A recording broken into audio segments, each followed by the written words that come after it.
Yeah, some of you wanted some poetry, huh? You dead poets and all that, huh?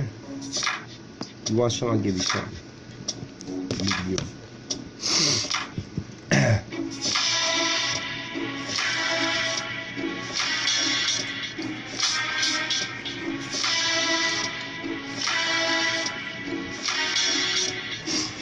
Through me you go to the city of grief of wailing, gnashing of the teeth and of screaming. Through me you enter eternal pain without equal. Through me you go to remains among the lost people. My Creator was motivated by justice, and He made me from some blind substance. As an everlasting instrument of the highest wisdom, combined with primal love in the divine vision, He's made in all creation, accepting the eternal before my making. And I shall endure forever, abandon hope ye who enter. This was the grave statement engraved in dark script, written straight above the gate of a vast crypt. I paused, turned towards the Virgil and asked him, "Sir, the meaning of these words is hard to pin." And he answering with such deliberate intent, and if to demonstrate that he knew what I meant, said, "Here you must surrender all doubts in your head. All trace of cowardice must now be dead. We have arrived at the place where I said that you will witness dwelling and suffering without end. The souls of those who know they are lost forever to the benevolent intellect of God." And then his right hand extended to mine, and with an encouraging smile he held my eye, which comforted me more than I can tell, before he finally led me right into that occult realm. Immediately on entering, the sound of pain yelling, sobs and desperate cries overwhelmed me, assailling my ears, taking me through the scarlet hair, and provoking me uncontrollably to shed tears. Such an incomparable mix of strange languages, horrible dialects, savage words of agony, voices shrill and hoarse, forced to the loudest shrieking, all punctuated by the coarse sound of beating, made a confusing, brutal, deafening cacophony that turned tumultuously, swirling constantly in that dark atmosphere beyond the reach of the time, like a sandstorm that rises when a whirlwind strikes. And I, my head full of horror and fear, said, "Master, what is this that I hear? And you are these people who are so grievously overcome with grief and tears." And he then replied to me, "This cry of grief that rings out hereabout so violently is formed from the lukewarm souls who delay the decision remain living with neither infamy or praise, and mixing among them are angels as well, from that cowardly group who didn't deign to rebel, were faithful neither to God or to who reigns in hell, but instead chose to live there themselves. Hell, both reject them the same. Heaven, because their presence will tarnish its name, and deep hell, because the wicked would gain some fame from these angels if they enter in." So I said to him, "Master, whatever is so terrible that they scream and wail so relentlessly and lament so strongly and grievously?" And he to me, "Very well, I will tell you briefly. This whole group of souls is so totally bereft, possessing no hope of approaching closer to death, and their blind life is so based in this pit that they envy every single other fate that exists. The world in which you live doesn't deign to permit any fame of their name to remain on its lip. Mercy and justice disdain them as quick. Let's talk of them no more. Let's look and then split."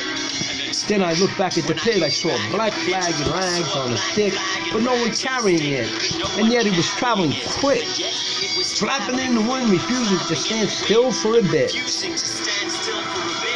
And after it, there came a gigantic horde, a rabble chasing after that flag as it soared.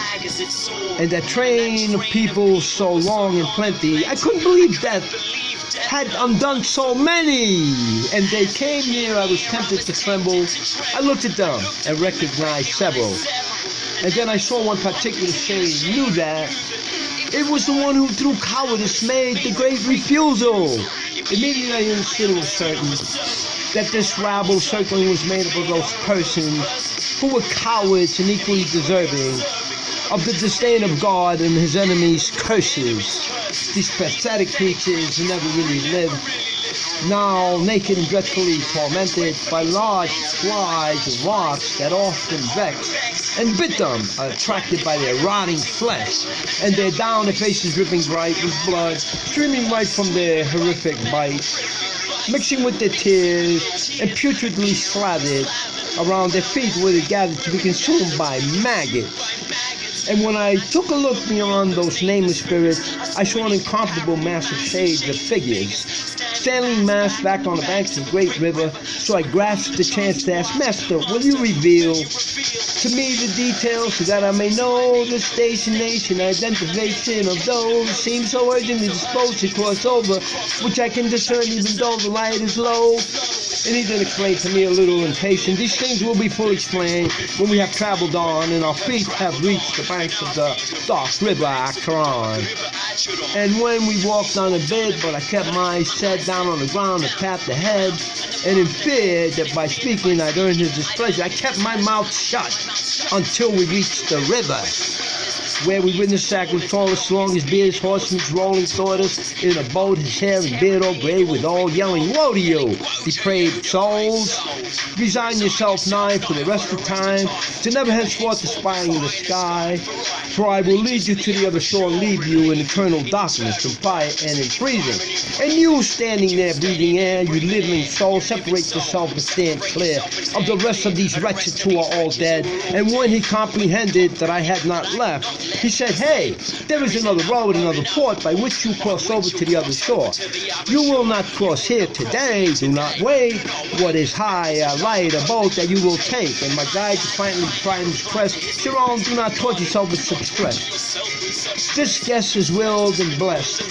Where what is willed can manifest, so cease your protest." Then arrived a moment of silence as the bearded jaw of the pilot fell quiet on the bank of that river Maya, but his eyes were still encircled by rings of fire.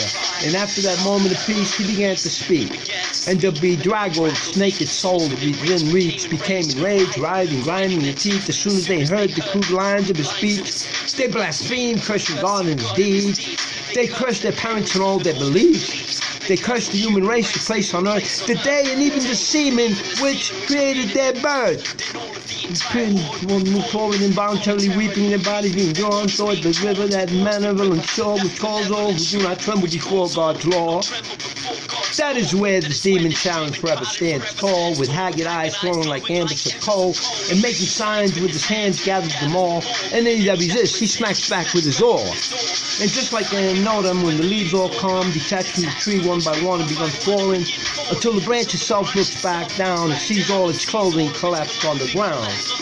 In this way, indeed, this strange motley gathering, this fistful of the evil seed of Adam, throw themselves to the edge and over, like a falcon returning on the signal of its owner. In this manner, they move off and travel, rolled across the dark river waves by shine. Before they have finished crossing the channel, on this bank, a whole other flock is already gathered. "My son," exclaimed my courteous master, "those who die in the eye of God's eternal wrath, all come and gather here on these shores and just stand together from every single earthly culture and land, and they demand, completely ready and willing to be taken quickly across this benevolent river, for the justice divine so inclined and inspired that it converts and turns their burning fear into desire. In all history, no good soul has been claimed by Sean and been made to cross this way. So if he complained to view in the scene, you can clearly understand what he means." When he finished speaking, the dark landscape and the ground surrounding me began to shake, so violently trembling, upset so terribly that I am bathed in grave and sweat at the memory. The earth itself split with a terrifying loud sound, and an awful fork of lightning suddenly blasted out. Crimson and color so bright and charged now, it overcame all my senses and I passed out.